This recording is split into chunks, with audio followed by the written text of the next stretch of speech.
Hi everyone, welcome to today's book discussion. So, today we'll be discussing the book On Earth We're Briefly Gorgeous by Ocean Vuong. I hope I called his name very well, Ocean Vuong. Um, I've actually read this book for a while now, but I was waiting for the appropriate time to really discuss this book. For those who have read this book, and permit me to say this beforehand, this is really going to be a very long discussion. So I hope you're ready and you have something to snack on while we discuss. For those who have actually read On Earth We're Briefly Gorgeous, you might say it's a poetry. You might say most of the classifications I've seen online, they call it a poetry book. They call it a book of poetry, rather. And I think the book is everything. I do not want to just give it a certain label. I think the book is a poetry. I think it's a memoir. I think it's like a revelation. The words, the words, they yearn for something. They long for a certain kind of release. It's like they want you to remember. The author is trying to put these words in our hearts so we remember, so we don't forget. There are several issues, several vital issues discussed by the author. I really took my time reading this book because it is very consuming. That's the word for it. It is very consuming. Once you start, you want to finish. You want to know. You don't just want to read for the purpose of reading. You want to consume the words. You want to be consumed by the book. You want to get the reason why the author is saying these things. And at some point, you begin to feel, why is he putting so much out there? But it gets to a point where we have to be real, true, sincere to ourselves, to our beliefs, to who we are, to our personality.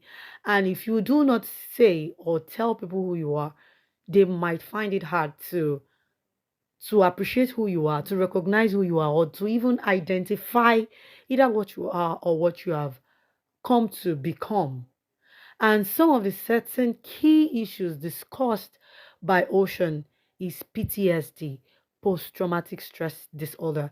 Using my dictionary, this is defined as an anxiety disorder associated with serious traumatic events and characterized by such symptoms as survivor guilt, relieving the trauma in dreams, numbness, and lack of involvement with reality, or recurrent thoughts and images.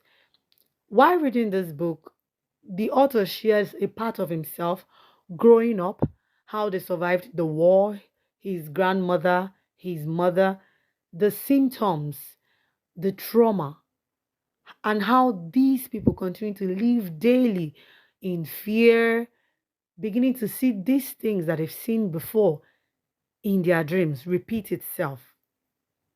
In this kind of circumstances, how do you heal? Especially when you get to be separated from your husband on the basis of color, believing that he could not have married you because you're not from where he is from. And then you get to be separated with your babies from the man whom you love on the basis of color, on the basis of war. How do you heal? How do you seek healing when, most especially, you are incapacitated financially? You do not even have the money. And even when you have the money, it may be difficult to get this healing because you're a person of color, because you're not like every other person, because racism and classism has come to become the order of the day. The author speaks of Earth as we used to know it in terms of naming. Okay, for example, I am Nigerian, and where I am from, not really my own tribal speaking people. There's the Yoruba language. They tend to name babies by the circumstances surrounding their birth.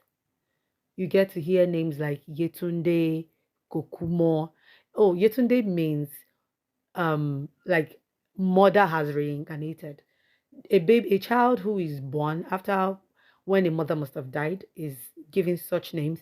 Kokumo means would never die again. This is possibly for babies who have been giving birth to over and over again, reoccurring births and deaths, then the child gets to stay. Now you give them names regarding the circumstances surrounding their birth. But then to love something and to name it worthless so that death may pass. Oh my God, that is a very, very powerful, it's a very powerful, I don't know, a very powerful place of should I use pain or despair or wanting to separate from? Because how do you name something worthless just because you hope that death would pass away? And then you try to separate yourself from loving this thing that you actually love or that you have come to love. This is the story of Ocean. This is the story of On Earth We're Briefly Gorgeous. This book is a gem. There is also the issue of having to grow up in a dysfunctional home and the recurring trauma it leaves on the children.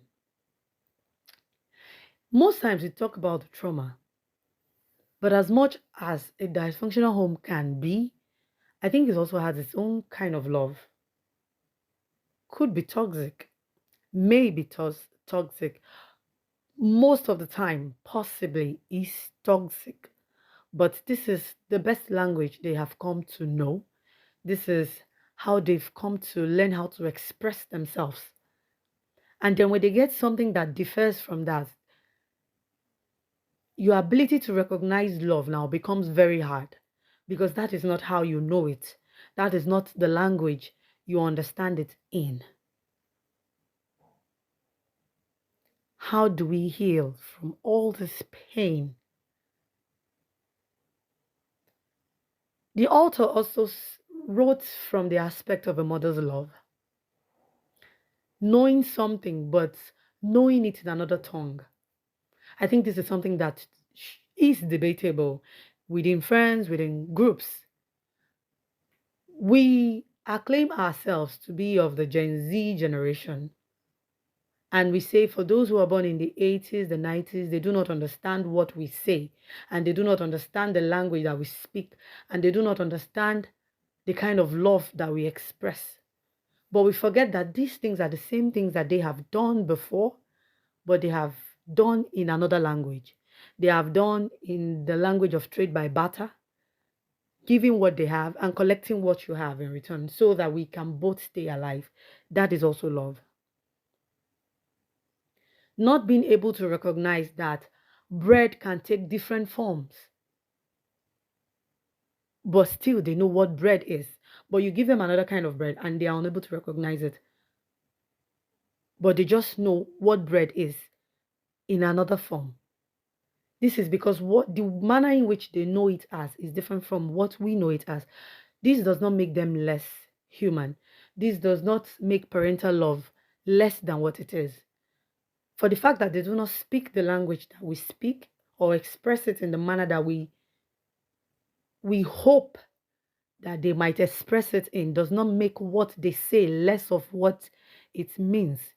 It just means that it is another language, it is another tongue, and they're also hoping for us to understand what they mean. Like when Ocean's mother went to the store and needed to buy meat, I think oxtail, and she tried to explain what oxtail meant in the language that she knew, but she was really unable to because she didn't know the English word for it, but she knew what it was called in a dialect, but the man was not getting it.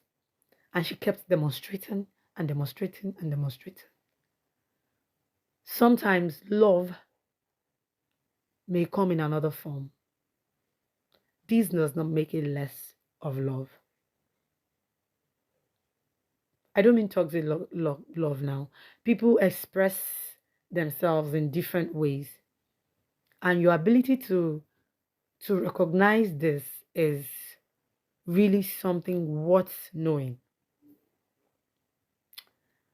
On Earth, we're briefly gorgeous. This book broke my heart, mended it, opened it up, and it did everything to me because you could see the vulnerability, especially when he came to realize his orientation as a person, the processes, the learning period. Oh my God. You need to read On Earth We're Briefly Gorgeous by Ocean. It cannot be explained, it can only be felt. Amongst other issues are the issue of drugs, love, sex without border and without gender classification. I hope you're ready for it. I hope you're really ready for it. And I hope you open yourself up to reading this book that is what much more than just being called poetry. It is a memoir. It's for me, it is a memoir. It is used to eulogize something, someone. It is written in remembrance of the people I feel he really cared about, so that they could also see themselves through his own eyes growing up and how they have helped him and molded him into being the man that he is. On Earth, We're Briefly Gorgeous is a book that you will love, and I really hope you enjoy it. Have a very nice day. Till we see some other time. Bye.